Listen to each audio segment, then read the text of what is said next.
விசிகா வச்சிருந்தா காலி போயிடுங்க. ஊருக்கே தெரியும், உலகத்துக்கு தெரியும். திருமா மௌனமா இருக்கிறது மூலமா திருமாவுக்கு 100 விழுக்காடு இந்த சம்பவத்துல ஒப்புதல் இருக்கு, உடன்பாடு இருக்கு அப்படின்னு புரிஞ்சு கொள்ள முடியும்.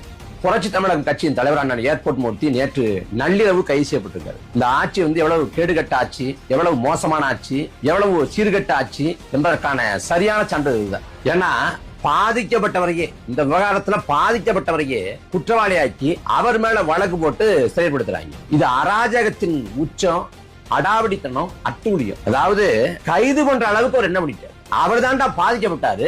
அவர் என்ன தவறு பண்ணாரு? அங்க என்ன நடந்துச்சுங்கிறது எல்லாமே காணொளி பதிவாக, காணொளி சான்றாக ஊடகங்கள்ட்ட இருக்கு, பொது வெளியில பகிரப்பட்டிருக்கு. அப்ப ஒரு ஆள் அவர் நிராயுத பணியா நிற்கிறார். ஒரு ஆளு அவர் 4 பேர் தாக்குதலை சமாளிக்க முடியாம தொடக்கத்துல திணறின அவரு கடைசியில தன்னோட பாதுகாப்புக்கு ஒரு சின்ன கத்தி வச்சிருக்காரு. அந்த கத்தியை எடுத்து அவங்களை நோக்கி வீசுறாரு. அப்படி வீசுறப்ப அதுக்கு பிறகுதான் அந்த சூழ்ந்துகிட்டு